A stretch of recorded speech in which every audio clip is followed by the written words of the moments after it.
Fellas, I know we've spoken a lot about Ibrahim Traoré of Burkina Faso, but we're not going to stop. You know, when things are bad, we complain all the time. Well, the service is really poor. Well, the colors are not bright enough. Well, the water is really green. But when things are good, we don't say nothing. You know what I mean?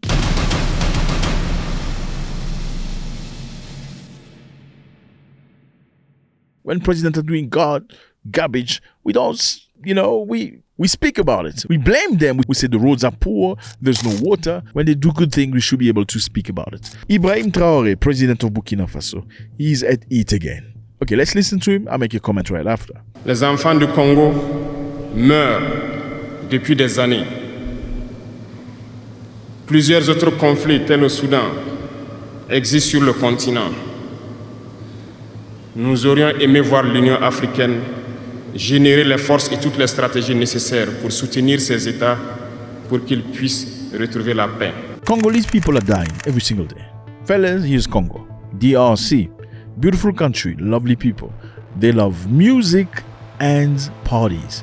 They're good people. Okay, never really into crimes and stuff like that. And if they want to marry one of your daughters, usually they're very good husbands too. Now, in the Congo, people are dying every single day. You maybe don't know this, you're not aware of this. Congo is the richest country in the world in terms of minerals. Now, we have this organ named the African Union that was built with the goal of sustaining Africa, of managing African issues and problems. Okay? So if a country has a problem, the African Union will find a way to find a solution. Now, Congo has been at war for almost 30 years. Okay? There are armed groups and all these type of stuff. How did the armed group get in? Well, the DRC, like I said earlier, is the richest country in the world. They have all minerals you can think about. Gold, there's plenty of it. Diamond, uranium. Matter of fact, the uranium used in Hiroshima and Nagasaki, the one Americans used to create the atomic bomb, was mined from the Congo. Yes, here in Shinkolobwe. That's where they got it. That's in 1945 already. So Congo has lithium, cobalt, coltan, many other things. And some of these stuff, lithium is what you need for electric cars. So Elon Musk is probably got friends in the Congo in some ways. I'm just saying. So in order for you to have electric cars and make batteries, you need lithium. Congo is the biggest producer, or at least one of the biggest producer. You need coltan. The uranium in the Congo can help create nuclear electricity. The DRC also has this river. It's called the Congo River. It's the biggest river in Africa and second biggest in the world. It's the deepest river and the second longest river after the river Nile. This river has enough power with this project of hydroelectricity to produce enough electricity to feed the entirety of Africa forever. Should I repeat myself? The river Congo, with the project they had started many years ago, that's never finished, was capable of producing enough electricity to service the entirety of Africa. But they stopped it. So as you can understand, Congo has a lot of things, but there is war. Why is there war? There's war in the Congo because everybody want to be part of it. Everybody want to eat, fellas. iPhone want to eat, Samsung want to eat. They need components, and some of the most crucial components are in the Congo, in the mines. So there are two ways to do it. You can come to the Congo and buy the components or buy the goods officially at the government, which will definitely cost you a lot of money. Or you can just sponsor some criminal activities or pay some rebels or some armed groups, give them money, millions and weapons so they can start mayhem in an area that's rich so that you can fly your little airplane and go collect whenever you like some of the good that you need. So you can either come officially, pay a lot of money, or you can sponsor this armed group and come pay little money and get the good that you're looking for. That is the reason why the Congo is at war. Now, Ibrahim Traoré said it's been a long time. You're not doing anything. Okay? Why isn't the African Union done something for the Congo? Why haven't you brought weapons and soldiers together to go and fight in the Congo and find a solution? Why is he saying that? Because, well, a few months ago, when Niger's government was changed and it was replaced by the military government, the current government, ECOWAS, which are these countries here, came together with an idea to go and topple the president that just came into Niger. Why? Because they were good friends with the previous president. So ECOWAS is actually capable of bringing together soldiers and military. Oh, we never knew that. Now, how come you've never reacted when terrorists were attacking Niger, Burkina Faso and Mali? No, you never reacted to that, but you're now ready to bring soldiers together, logistics and money to go and fight the people that are fighting the bad guys? That's weird. Now he's asking, why can't Africans come together put an army together, because clearly you're capable of doing it. If you were able to come together and thought about the idea of going to attack Niger. There is a steely determination by our heads of state and government to put an end to it and to make an example of Niger, to make sure that never again are we going to allow the disruption of the region's move towards democratic consolidation in our region. Africans were ready to go attack Niger. Niger just freed itself from colonialism. I'm just being honest with you. But they are not able to create an army to go and fight all these places where there are mayhem, like Congo and Sudan. Does that make sense to you? Oh, so you can come and topple people that are trying to make things right, but you're not capable of coming together as one person to fight the bad people. That is weird. Let's continue. La paix. Il y a trois mots, trois grands vices qu'il faut bannir de nos comportements et de notre vie.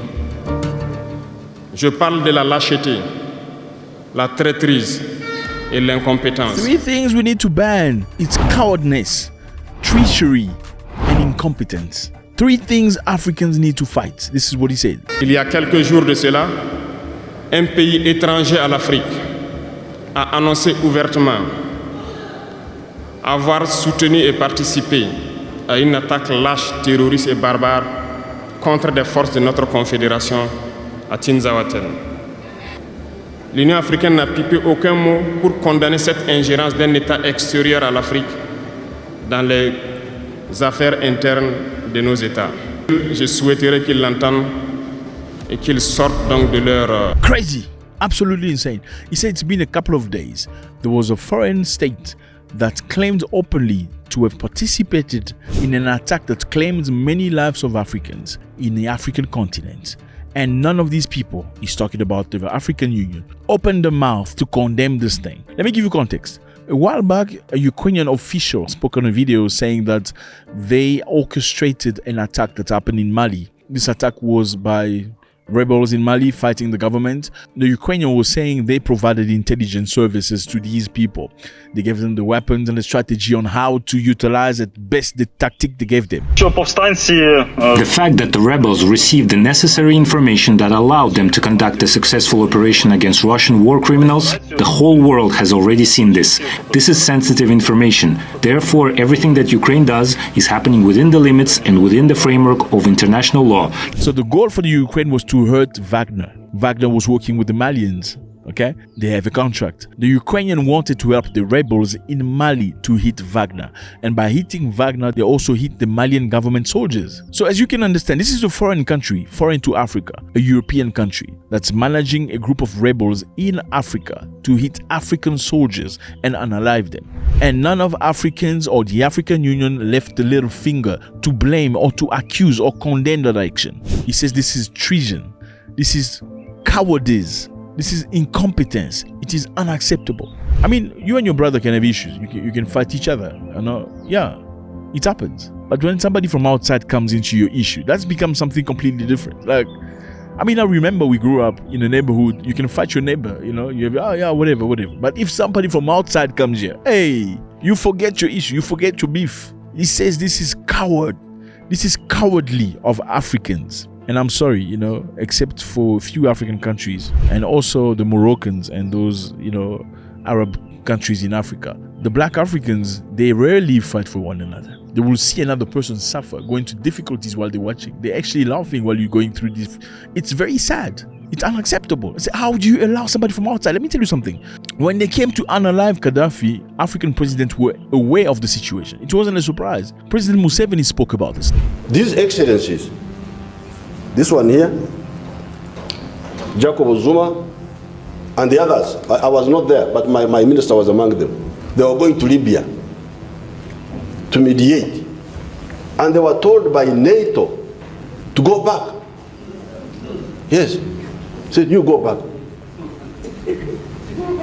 Yes, he's here. If I'm telling you lies. President Museveni said we heard about them wanting to come and take out Gaddafi. But they said to us, it's not your problem. Don't get involved. So African presidents knew that Europeans and Americans were coming to bomb Libya, but they accepted it. They could have just spoken. I mean, I'm not saying you should fight. Sometimes you face somebody stronger than you. What do? Do you lay on the ground and cry? No. You stand up. If somebody comes and tries to beat up your mother or your brother or your sister because they look strong, they have big biceps, what do? Do you sit there and tell them to... No. You still say you don't touch her. No African country spoke out when they took out Gaddafi. They forgot. Gaddafi paid for the first satellite that allowed Africans to have their own telecommunications. Before that, Africans had to pay $500 million every year to France. They had to pay $500 million to Europe to get to do a cellular phone call from Africa to Africa. So basically, before Gaddafi, you will take your cell phone, make a phone call to the next city. Your call will first go to Europe, then get redirected back to your city. And your continent is paying $500 million. It's Gaddafi that paid for the first communication satellite for Africa. Africans forgot about that. This is Burkina Faso president for you, fellas. I think we're going to talk about him. We need people to understand who is who. And language should not be a barrier. God bless.